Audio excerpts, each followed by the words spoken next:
ಭಾರತದ ಪ್ರಧಾನಿ ಹುದ್ದೆಗೆ ಒಬ್ಬ ಕನ್ನಡಿಗ ಆಯ್ಕೆಯಾಗಿದ್ದು ಹೇಗೆ ಗೊತ್ತಾ? ಹೌದು, ಕರ್ನಾಟಕದ ಮುಖ್ಯಮಂತ್ರಿಯಾಗಿದ್ದವರು ದಿಢೀರನೆ ದೇಶದ ಪ್ರಧಾನಿ ಆದ ಕತೆ ಇದು. ಯಾವುದೇ ತಯಾರಿ ಇಲ್ಲದೆ ಅನಿರೀಕ್ಷಿತವಾಗಿ ಭಾರತದ ಅತ್ಯುನ್ನತ ಪೀಠಕ್ಕೇರಿದ ಏಕೈಕ ಕನ್ನಡಿಗ ನಮ್ಮ ದೇವೇಗೌಡರು.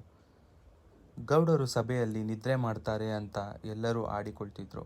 ಆದರೆ ನಿಜ ಹೇಳಬೇಕಂದ್ರೆ ಅದು ನಿದ್ರೆಯಲ್ಲ, ಏಕಾಗ್ರತೆ. ಕಣ್ಣು ಮುಚ್ಚಿ ಎಲ್ಲವನ್ನೂ ಆಲಿಸಿ ಸಭೆಯ ಕೊನೆಯಲ್ಲಿ ಎಲ್ಲರಿಗೂ ಶಾಕ್ ಕೊಡುವಂತಹ ಪ್ರಶ್ನೆ ಕೇಳ್ತಿದ್ರು ನಮ್ಮ ಜಾಣರು. ಕಾಶ್ಮೀರಕ್ಕೆ ಹೋಗಲು ಎಲ್ಲರೂ ಹೆದರುತ್ತಿದ್ದ ಕಾಲದಲ್ಲಿ ಯಾವುದೇ ಬುಲೆಟ್ ಪ್ರೂಫ್ ಜಾಕೆಟ್ ಇಲ್ಲದೆ ಜನರ ನಡುವೆ ಹೋದ ಧೈರ್ಯವಂತ ಪ್ರಧಾನಿ. ಕಾಶ್ಮೀರದಲ್ಲಿ ಮತ್ತೆ ಪ್ರಜಾಪ್ರಭುತ್ವ ತಂದಿದ್ದೇ ಇವರು. ಇವತ್ತು ದೆಹಲಿಯ ಲೈಫ್ ಲೈನ್ ಆಗಿರೋ ಮೆಟ್ರೋ ರೈಲುಗಳ ಅಡಿಪಾಯ ಹಾಕಿ ಅದಕ್ಕೆ ಮೊದಲು ಸಹಿ ಹಾಕಿದ್ದು ಇದೇ ಮಣ್ಣಿನ ಮಗ.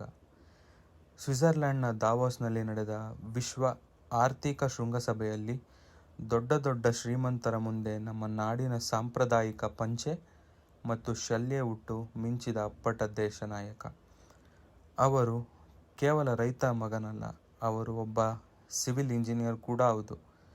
ಅದಕ್ಕೆ ಇರಬೇಕು ನೀರಾವರಿ ಮತ್ತು ಡ್ಯಾಮ್ಗಳ ಬಗ್ಗೆ ಅವರಿಗೆ ಅಷ್ಟೊಂದು ಜ್ಞಾನವಿತ್ತು.